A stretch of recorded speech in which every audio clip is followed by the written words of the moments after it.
പ്രതിപക്ഷ നേതാവ്. സർ, വളരെ പ്രധാനപ്പെട്ട ഒരു കാര്യം ബഹുമാനപ്പെട്ട വനം വകുപ്പ് മന്ത്രിയുടെ ശ്രദ്ധയിൽപ്പെടുത്താനാണ്. തൃശ്ശൂർ ജില്ലയിലെ പാവറട്ടി പഞ്ചായത്തിലെ ചേറ്റുവ പെരിങ്ങാട് പുഴയെ റിസർവ് വനമാക്കി നോട്ടിഫിക്കേഷൻ ഇറക്കിയിരിക്കുകയാണ്. സർ, അവിടെ കണ്ടൽ കാടുകൾ ഉണ്ട് എന്ന് പറഞ്ഞുകൊണ്ടാണ് റിസർവ് വനമാക്കിയിരിക്കുന്നത്. നാട്ടുംപുറത്താണ് നോട്ടിഫിക്കേഷൻ റിസർവ് ഫോറസ്റ്റ് ആയിട്ട്. അവിടെ ആകെ 3 ഏക്കറിൽ താഴെയുള്ളൂ കണ്ടൽക്കാട്. സർ, അതിൽ 234 ഏക്കർ സ്ഥലം റിസർവ് ഫോറസ്റ്റ് ആയിട്ട് നോട്ടിഫൈ ചെയ്തിരിക്കുക. സർ, ഈ കോടതി ഇപ്പോൾ പറഞ്ഞിരിക്കുന്നത് 2025 ഫെബ്രുവരി 28 ഇറക്കിയ ഇടക്കാല ഉത്തരവിൽ മെറിറ്റിൽ ഇത് കേസ് പരിഗണിക്കുന്നതിന് മുമ്പ് സർക്കാരിൻ്റെ അന്തിമ തീരുമാനം അറിയിക്കണമെന്നാണ്. സർ, റിസർവ് വനമാക്കി ഈ പുഴ പൂർണ്ണമായി റിസർവായിട്ട് പ്രഖ്യാപിച്ചിരിക്കുകയാണ്. ഏതെങ്കിലും വനത്തിൻ്റെ ഭാഗമോ വനത്തിലൂടെ ഒഴുകുന്നതോ വനത്തിൽ നിന്ന് ആരംഭിക്കുന്നതോ അല്ല. ഇത്തരം ഒരു പുഴയെ റിസർവ് വനമാക്കുന്നത് കേരളത്തിലെന്നല്ല രാജ്യത്തൊരിടത്തും ഉണ്ടാകാത്തൊരു കാര്യമാണ്. നാട്ടുംപുറത്തുള്ള ഒഴുകിക്കൊണ്ടിരിക്കുന്ന പുഴ ഒരു സുപ്രഭാതത്തിൽ റിസർവ് ഫോറസ്റ്റ് ആയ അതിൻ്റെ അകത്ത് മീൻ പിടിക്കാൻ ഇറങ്ങിയ കേസിൽ പ്രതിയാവും. ഫോറസ്റ്റ് ആക്ട് അനുസരിച്ചിട്ട് പീനൽ പ്രൊവിഷൻ ഉണ്ട്. മീൻ പിടിക്കാനല്ല വള്ളത്തിൽ ഇറങ്ങാൻ പറ്റില്ല. വനംവകുപ്പിൻ്റെ പരിധിയിൽപ്പെട്ടാണ്. കയ്യേറ്റമാവും, കടന്നുകയറ്റമാവും. എങ്ങനെയാണ് നാട്ടുംപുറത്ത് ഇത് ചെയ്യുന്നത്? പുഴയെ വനമാക്കി വനം വകുപ്പിൻ്റെ കീഴിൽ കൊണ്ടുവരുന്നതോടുകൂടി വന നിയമങ്ങൾ പൂർണ്ണമായി ആളുകൾക്ക് ബാധകമായി മാറും. നിലവിൽ ഇപ്പം തന്നെ തീരദേശ പരിപാലന നിയമങ്ങൾ പ്രാബല്യത്തിലുള്ള പ്രദേശമാണ്. വനനിയമങ്ങൾ കൂടി അടിച്ചേൽപ്പിക്കപ്പെടുമ്പോൾ നഷ്ടമാകുന്നത് ആ പ്രദേശത്തെ ആളുകൾക്ക് ജീവിക്കാനുള്ള അവകാശമാണ്. സർ, ഈ നോട്ടിഫിക്കേഷൻ പുറപ്പെടുവിച്ചതോടുകൂടി ഈ കഴിഞ്ഞ പ്രളയത്തിൽ വലിയ തോതിലുള്ള ചെളിയായിരുന്നു ഇവിടെ അടിഞ്ഞു കയറിയിരുന്നത്. ഇറിഗേഷൻ ഡിപ്പാർട്ട്മെൻറ്റ് 4.67 കോടി രൂപയുടെ പദ്ധതി തയ്യാറാക്കി. കാരണം ഇതിൻ്റെ ആഴം വർദ്ധിച്ചില്ലെങ്കിൽ ആ പ്രദേശം മുഴുവൻ വെള്ളത്തിലാവും. അതിപ്പോൾ തടയപ്പെട്ടു. ഇത് ഫോറസ്റ്റായി നോട്ടിഫൈ ചെയ്തുകൊണ്ട് ഇതിൻ്റെ ആഴം കൂട്ടാൻ, മണൽ മാറ്റാൻ, ചെളി മാറ്റാൻ ഉള്ള ഇറിഗേഷൻ പ്രോജക്റ്റ് ഇല്ലാതായി. സർ, അതോടുകൂടി ഇപ്പോൾ ചെറിയ മഴ ഉണ്ടായാൽ ആ പ്രദേശത്ത് വലിയ വെള്ളപ്പൊക്കവും 100 കണക്കിന് വീടുകൾ നശിക്കാനും 1000 ഏക്കർ കൃഷിയുള്ള സ്ഥലമാണ്. 1000 ഏക്കർ കൃഷി പാടങ്ങൾ മുഴുവൻ വെള്ളത്തിൽ മുങ്ങാനും കാരണമായിരിക്കുക. മുഴുവൻ എന്ത് കാര്യത്തിനാണ് സാർ ഇത് ഇങ്ങനെ ചെയ്യുന്നത്? ഈ ഉദ്യോഗസ്ഥന്മാർ ഇങ്ങനെ എഴുതി കൊണ്ടുവന്ന് വരുമ്പോൾ അങ്ങ് പറയണ്ടേ നാട്ടുംപുറത്ത് റിസർവ് വനം ഉണ്ടാക്കുന്നത് 242 ഏക്കർ റിസർവ്. ഇപ്പോൾ പുഴ ആഴം കൂട്ടാൻ പറ്റാത്തതുകൊണ്ട് കൃഷിയും മുഴുവൻ നശിച്ചു, വെള്ളവും കയറി. സാർ, ഇവിടെ എന്തൊക്കെയുണ്ട്? നെൽവയൽ തണ്ണീർത്തട സംരക്ഷണ നിയമമുണ്ട്, തീരദേശ പരിപാലന നിയമമുണ്ട്, അല്ലെങ്കിൽ തന്നെ ഒരുപാട് നിരോധനങ്ങളുണ്ട് നമ്മുടെ നാട്ടിൽ. റിസർവ് ഫോറസ്റ്റ് ആക്കുക. ദയവ് ചെയ്ത് ഗവൺമെൻറ് അതിൽ നിന്ന് പിന്മാറണം. കോടതിയിൽ ഈ കണ്ടൽക്കാട് സംരക്ഷിക്കാൻ നിയമങ്ങളുണ്ടല്ലോ നിലവിലുള്ള. ഇപ്പം എൻ്റെ നിയോജകമണ്ഡലത്തിൽ ഇഷ്ടം പോലെ കണ്ടൽക്കാടുണ്ട്.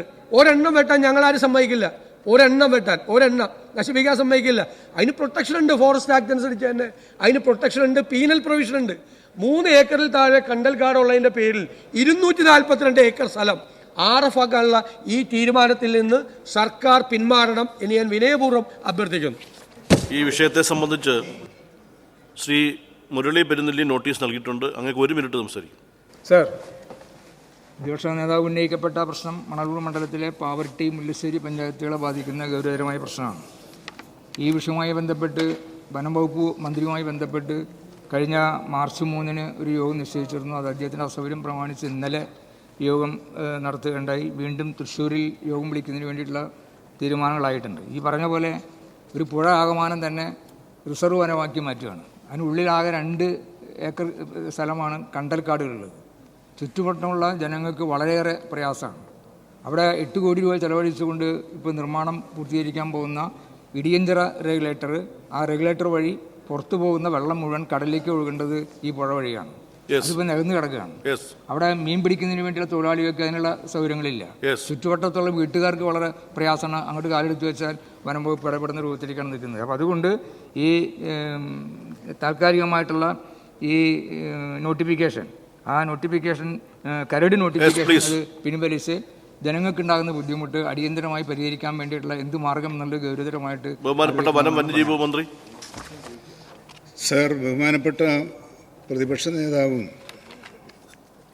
മണലൂർ MLAയും സഭയുടെ ശ്രദ്ധയിൽ കൊണ്ടുവന്നത് ഒരു പ്രദേശത്തെ ജനങ്ങളാകെ അനുഭവിക്കുന്ന പ്രയാസങ്ങൾ സംബന്ധിച്ചാണ്.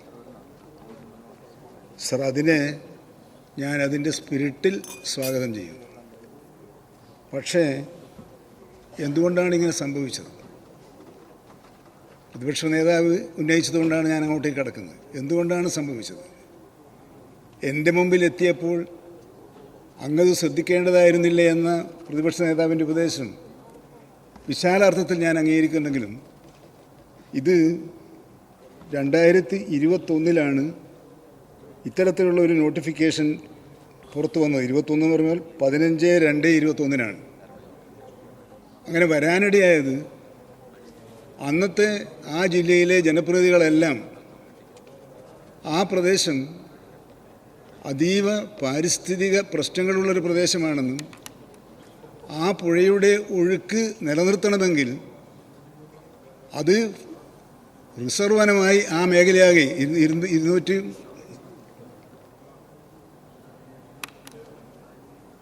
പ്രദേശമാകെ റിസർവ് വനവുമായി സംരക്ഷിക്കുന്നതാണ് അഭികാമ്യം എന്നും എല്ലാവരും നിർദ്ദേശിക്കുകയുണ്ടായി. ആ നിർദ്ദേശത്തിൻ്റെ അടിസ്ഥാനത്തിൽ 234.18 ഏക്കർ വക സർക്കാർ വക ഭൂമി അടിയന്തരമായും റിസർവ് വനമായി പ്രഖ്യാപിച്ച് സംരക്ഷിക്കേണ്ടതാണെന്ന് യോഗം ഐക്യകണ്ഠേന തീരുമാനിച്ചു. ഈ തീരുമാനത്തിൻ്റെ അടിസ്ഥാനത്തിലാണ് ഈ നോട്ടിഫിക്കേഷൻ ഉണ്ടായത് എന്ന കാര്യം കൂടി പ്രതിപക്ഷ നേതാവ് മനസ്സിലാക്കിയിട്ടുണ്ടാകും എന്ന് ഞാൻ കരുതുന്നു. അല്ല, ഞാൻ ഈ മിനിറ്റ്സാണല്ലോ വായിക്കുന്നത്. അതെ, 2000 അന്നാണ്. അപ്പം അല്ല, ഞാൻ പറയാം, പിന്നെ MLA പ്രതിപക്ഷം അത് ചോദിച്ചുകൊണ്ടാണ്. പക്ഷേ അവിടെ സ്ഥിതിഗതികൾ അവിടുത്തെ ജനപ്രതിനിധികളും നാട്ടുകാരും വിചാരിച്ചതുപോലെയല്ല സംഭവിച്ചത്. മറിച്ചാണ് സംഭവിച്ചത്.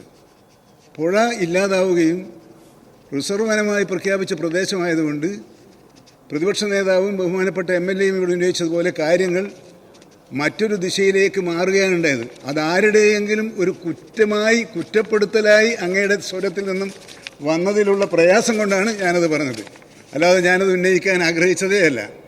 പക്ഷേ ഇതൊരു പ്രശ്നമാണ്. ഇത് നോട്ടിഫിക്കേഷൻ പിൻവലിക്കണം. നോട്ടിഫിക്കേഷൻ പിൻവലിക്കുന്നതിന് നിയമപരമായ നടപടികളിലൂടെ കേന്ദ്ര ഗവൺമെൻറ്റിനെ സമീപിച്ചേ പറ്റൂ എന്ന വസ്തുത ബഹുമാനപ്പെട്ട ജനപ്രതിനിധികൾ, പ്രതിപക്ഷ നേതാവ് ഉൾപ്പെടെ അറിയാവുന്നതാണ്. ഞാനത് പ്രത്യേകം എടുത്ത് പറയാം.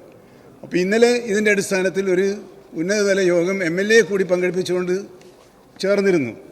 ആ യോഗത്തിലെടുത്ത തീരുമാനം നമ്മളിതിനെ ഡീനോട്ടിഫൈ ചെയ്യാനാവശ്യമായ നിയമപരവും ഭരണപരവുമായ നടപടികൾ എന്താണ് എന്ന് ആരായുകയും അതിനുവേണ്ടിയുള്ള നടപടികൾ സ്വീകരിക്കുകയും ചെയ്യണമെന്നാണ് ഒന്ന്.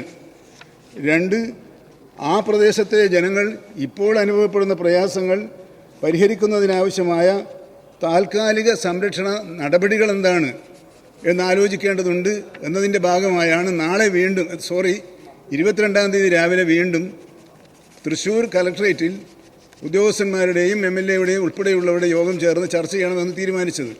ഇത്തരം കാര്യങ്ങൾ ശ്രദ്ധയിൽപ്പെട്ട ഉടനെ തന്നെ പരിഹാര നടപടികൾ ആരായുന്നതിനുള്ള നീക്കങ്ങളാണ് സർക്കാരിൻ്റെ ഭാഗത്തുനിന്നുണ്ടായിട്ടുള്ളത്. അതുകൊണ്ട് ബഹുമാനപ്പെട്ട പ്രതിപക്ഷ നേതാവിൻ്റെ സഹകരണമില്ലാത്ത ആവശ്യമാണ്.